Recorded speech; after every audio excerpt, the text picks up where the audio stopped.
Up, guys, just getting set up out here, headed out to Green Springs Reservoir again. Big motor's not quite up to par yet, so we're sticking with the same spot for now. Plus they're just hitting out here pretty good from what we heard. Water clarity's a lot better than last time. I'll actually eat fish that come out of this. We're getting her running. We'll keep you posted. A little later than we wanted to get started today, but couldn't ask for a better day. Little chilly, but we're gonna see what happens. We're gonna go after walleye and crappie again today. Hopefully we have a little better luck with the walleye than we did the last time. But we'll keep you posted. Oh man, first fish. There we go. There he is. Crappie. Didn't fill the live well. We always do it when we get our first fish. All right, buddy. There we go. All right, about time he catches a fish. And once again, you weren't recording like I told you. Yeah. All right, guys. So we got 4 in the live well right now. We started off jigging, just couldn't do it. We had live bait. I think I got one. I missed one. Nate missed one. So we just said screw it because they weren't really consistently biting. So we decided to troll. Went a little deeper. Got a couple crankbaits on. Just kind of waiting for that sun to pop out and warm up a little bit because it is a little chilly this morning. It's very chilly. Right now we're trolling at about, what, 1.4? 1.4. And, should be hitting fish on this pass. Yeah, we've found like one pass that we seem to do pretty well on and get them in like a certain spot once we roll over it. So we'll see. But yeah, we'll keep you guys posted. You recording? Yep. Good. You doing your job? Yeah, doing my job. Do your job. Bring her in here, do your job. What we got? Crappie. Big one. Yeah, that's a size. He's heavier than what he looks. Yeah, he's bleeding. Definitely seen him come. Did you see the part where he came up on the fish finder? No. I was trying to show you. Like, he swallowed this. Look at this. Get in there. He came all the way up from the bottom. He engorged that thing. Yeah, he's hungry. hungry. Pliers. Yeah, he's hungry. Are you hungry? I'm hungry, yeah. Get those burgers ready. All right, well, we're recording now. Really literally have one in my hand. Nate's got one coming in. There we go. Wow, look how far it's in his mouth. Oh, yeah, get him in, because it's not as far as you think. No, it's definitely not. There we go. Yeah, buddy. Got a twofer going, guys.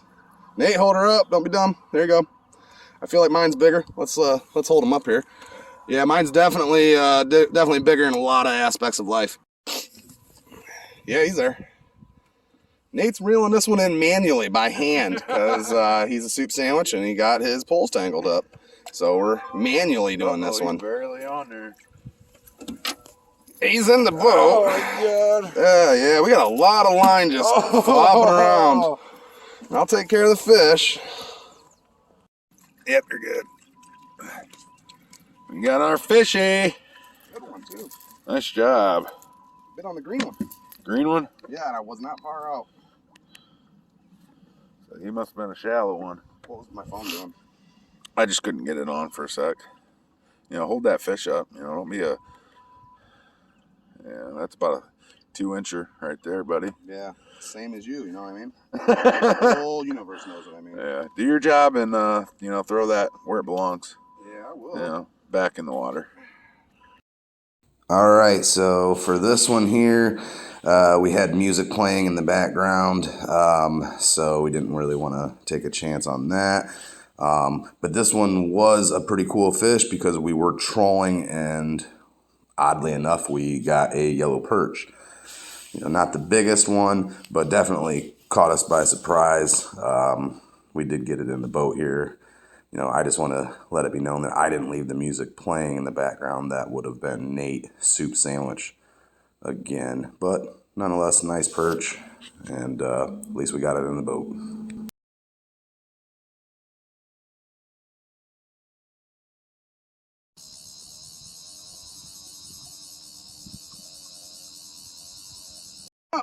Hoist him up. Ready? There's another fish. Bring him in the boat. Bring him in. Yeah, look at that. Bring him in, Benny. Nice job, buddy. Hold your little fishy up. Here, hold the fish, not the hooks. Right there. There it is. Good job, buddy. All right. Yep. Yeah, a little flippy flip. Yeah. Look at that. Oh, yeah. Boat burgers. Yeah, those. So tasty. Yeah, they do.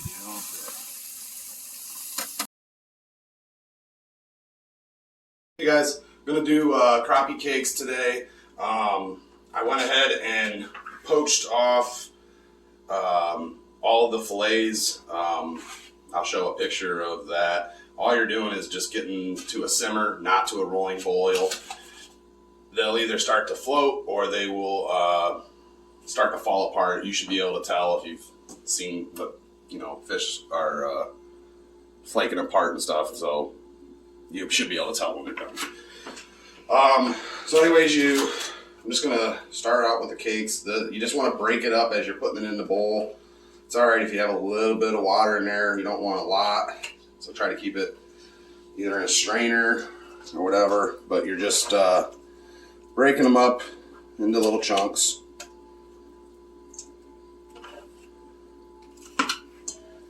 Also, you want to let them cool as much as you can. Maybe let them sit after you get them done for about, 20 minutes or so, or put them in the fridge or something for a little bit.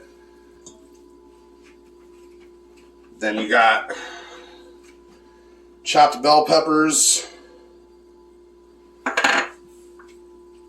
chopped onion,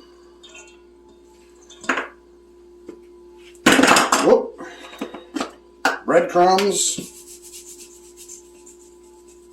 I'm not really measuring much. I'm going with 1 egg for right now. And you'll just have to kind of judge on the consistency. Same like with the breadcrumbs and all that stuff. You just see if it starts to form, patties well. It's just like making meatballs or hamburger or something. I put mayonnaise in, but I don't like it, so I went with mustard. Mustard is good. I've made these before. It gives it a little bit extra flavor and it acts like a binder. But all you're doing is just mixing these up.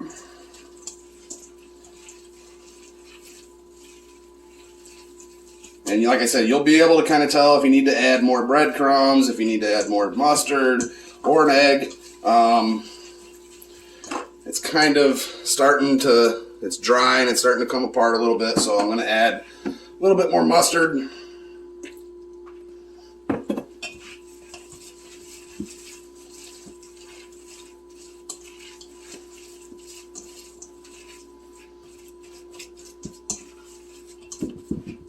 And a little more breadcrumbs.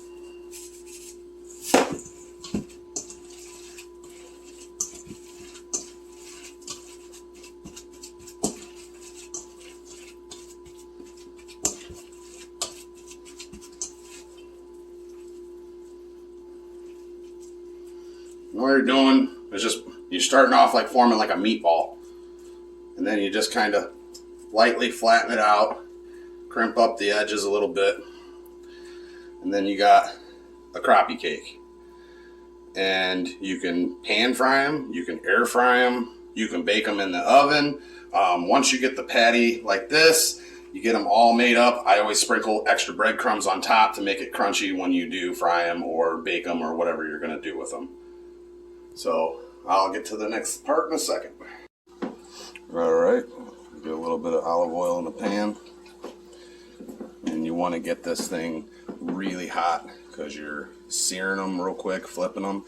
They're already cooked, so really all you're trying to do is just sear them and cook the egg and get a nice crisp on them.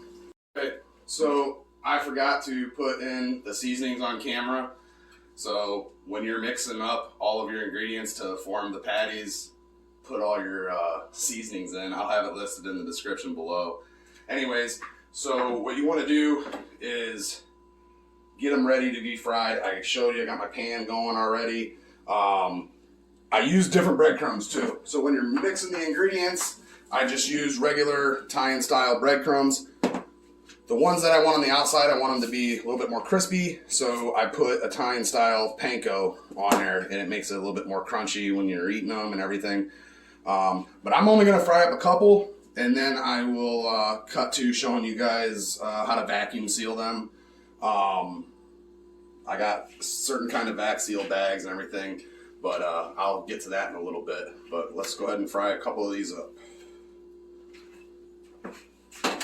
Make sure your pan is really hot. Got a little bit of oil in there, not much.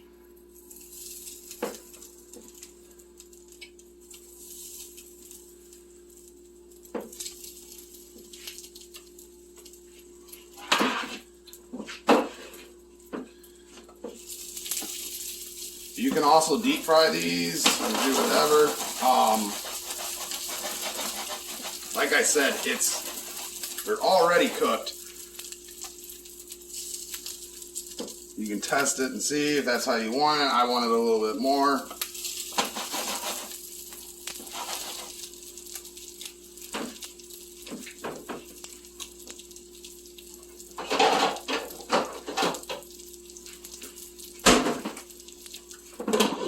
This will help it cook a little bit quicker if you're concerned about the egg or anything like that. Like I said, everything's pretty much cooked in there already. You're just really crisping them up and warming them up.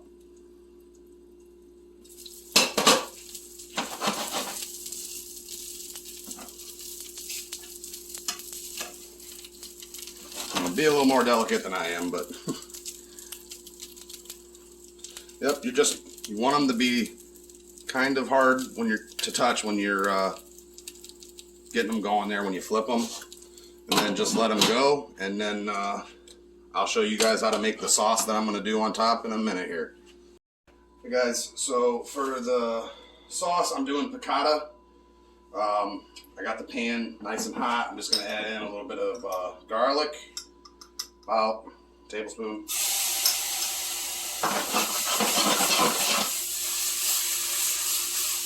A little bit of butter.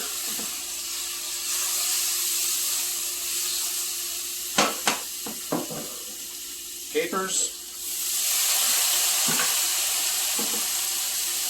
Wine.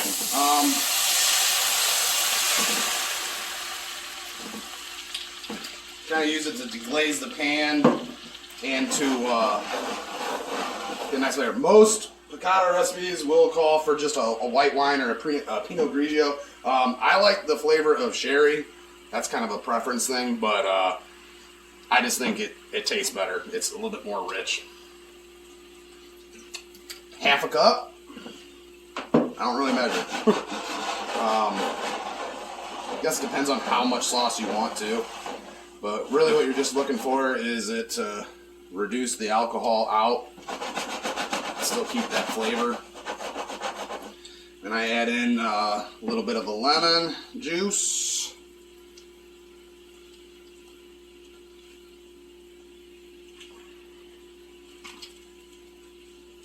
I do a whole lemon.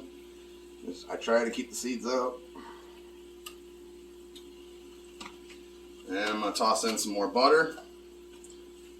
And you're still on about in high heat.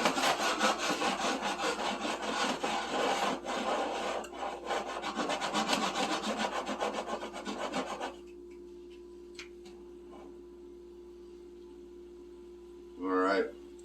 Once you think the alcohol is pretty much burned out, I bring it to a pretty much a simmer.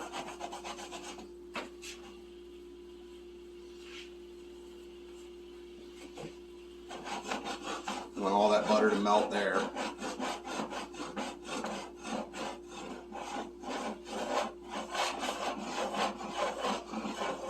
Then I take it off the heat and I add in a little bit more butter after it gets a little cooled off here.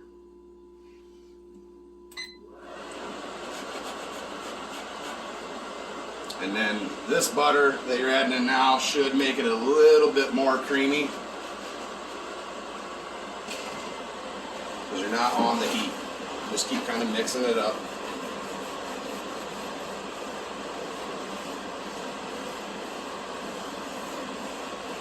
It's not going to be like a super thick sauce or anything like that.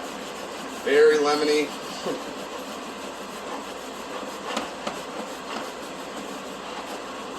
Just kind of keep mixing it around.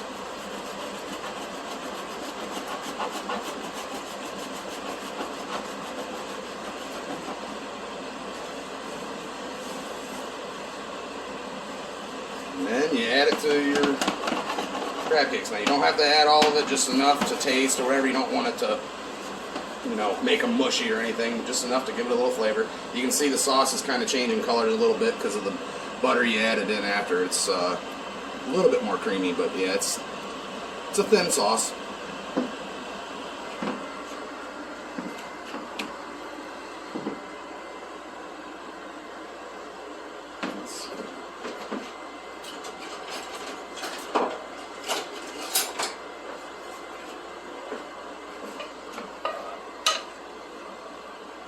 Just add it right over top. I like a lot of capers. That's another preference thing.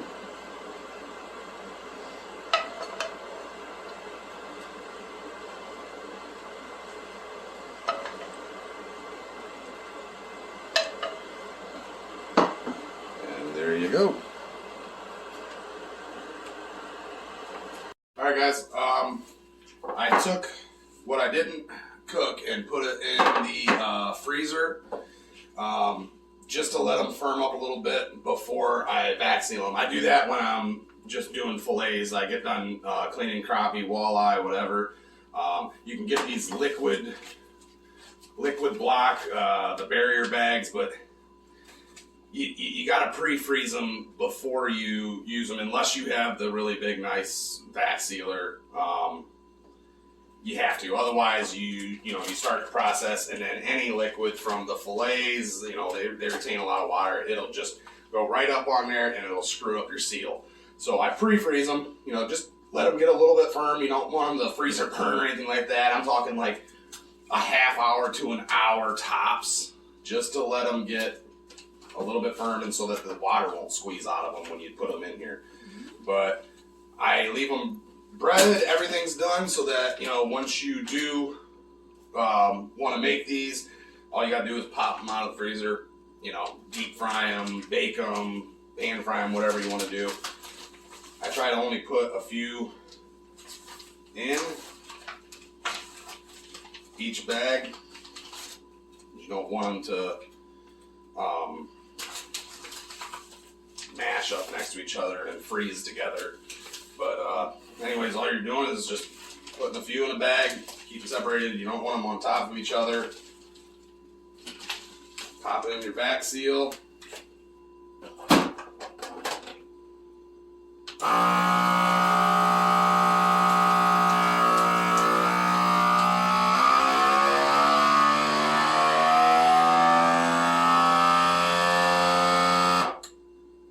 Normally on that part, if you didn't get it like froze enough or whatever, the liquid will start coming up there and it will screw up the seal.